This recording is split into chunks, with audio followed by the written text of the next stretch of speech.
अब ऊंट पहाड़ के नीचे आ गया है। हमेशा दूसरों की पगड़ी उछालने वाला बीजेपी आईटी सेल का हेड अमित मालविया अब खुद अपने ही जाल में फंस गया है। उस पर औरतों की इज्जत से खेलने का संगीन इल्जाम लगा है। इस मामले का सबसे अहम पहलू यह है कि ये इल्जाम कांग्रेस, टीएमसी या समाजवादी पार्टी ने नहीं लगाया है, बल्कि अमित मालविया के खिलाफ ये सनसनीखेज खुलासा आरएसएस के एक नेता शांतनु सिन्हा ने किया है। शांतनु सिन्हा पश्चिम बंगाल बीजेपी के पूर्व अध्यक्ष राहुल सिन्हा के चचेरे भाई हैं। जिस सोशल मीडिया पर झूठी खबर फैलाने का अमित मालविया को उस्ताद माना जाता है, उसी सोशल मीडिया के जरिए ही उनकी असली सूरत आरएसएस के एक नेता ने दुनिया को दिखाने की कोशिश की है। आरएसएस नेता शांतनु सिन्हा ने फेसबुक पर पोस्ट कर दावा किया है कि बीजेपी आईटी सेल का हेड अमित मालविया 5 स्टार होटलों में लड़कियों के साथ अय्याशी करता है। उन्होंने ये दावा भी किया है कि बंगाल बीजेपी के नेता पार्टी में पोस्ट पाने के लिए अमित मालविया को लड़कियां सप्लाई करते हैं। अपने फेसबुक पोस्ट में आरएसएस नेता शांतनु सिन्हा ने यह भी खुलासा किया है कि बंगाल बीजेपी के नेताओं के बीच लड़की सप्लाई करने की होड़ लगी हुई है।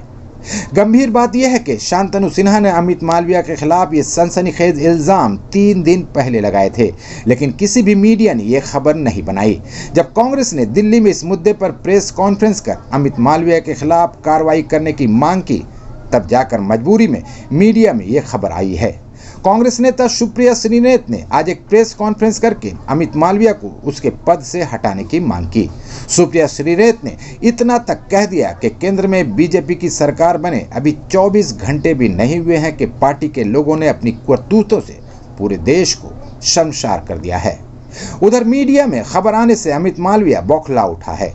शांतनु सिन्हा को डराकर उनका मुंह बंद करवाने के लिए मानहानि का 10 करोड़ रुपए का केस कर दिया है। अमित मालविया ने शांतनु सिन्हा को कानूनी नोटिस भेजकर धमकी दी है कि अगर उन्होंने फेसबुक से अपना पोस्ट नहीं हटाया तो उनके खिलाफ कानूनी कार्रवाई की जाएगी। लेकिन इस नोटिस का शांतनु सिन्हा पर कोई असर नहीं पड़ा है।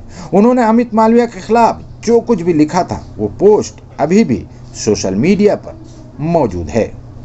बता दें कि अमित मालविया हमेशा विपक्ष के नेताओं की झूठी खबर चलाने की ताक में लगे रहते हैं। इस काम के लिए देश भर में उनका आईटी सेल लगा हुआ है। फेक न्यूज चलाने के लिए उसे कई बार सोशल मीडिया प्लेटफॉर्म से फटकार भी लग चुकी है। इसके बावजूद वो अपने कारनामे से बाज नहीं आ रहा है। इसमें उसकी भी पूरी गलती नहीं है। बीजेपी ने उसे यही काम करने को कहा है जिसे वो पूरी ईमानदारी से निभा रहा है।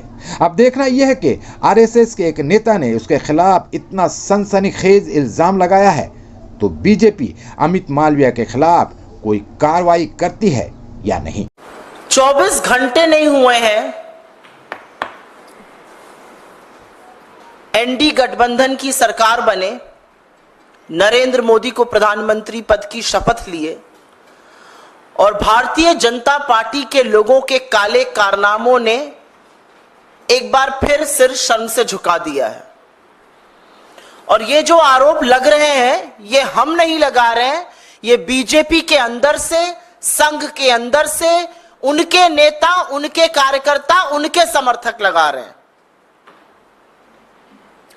अब जो आरोप सामने आया है उसमें बीजेपी के नेता और उनकी आईटी सेल, जिसको मैं फेक न्यूज की फैक्ट्री कहती हूं, उसके सरगना अमित मालविया पर आरएसएस के एक नेता ने यौन शोषण का गंभीर आरोप लगाया है। संघ परिवार के नेता हैं शांतनु सिन्हा, वो बीजेपी के बंगाल के पदाधिकारी राहुल सिन्हा के भाई हैं, एबीवीपी के सदस्य रह चुके हैं, हिंदू संघ के प्रमुख हैं। उनका कहना है कि बीजेपी आईटी सेल के प्रमुख अमित मालविया बंगाल में औरतों का यौन शोषण करते हैं और सिर्फ 5 सितारा होटलों में ही नहीं, बीजेपी के दफ्तर तक में यह काली करतूतें चलती हैं। उन्होंने बंगाली में ट्वीट करके, बांग्ला में ट्वीट करके यह भी लिखा है कि बीजेपी नेताओं में होड़ लगी हुई है औरतों की आपूर्ति करने की। उनका कहना है कि ये सब लोग मिलकर और अमित मालविया का नाम लेकर उन्होंने कहा है औरतों का यौन शोषण करते हैं। ये आरोप कांग्रेस पार्टी का नहीं है, ये आरोप संघ के एक व्यक्ति का है जो बीजेपी से जुड़ा हुआ है।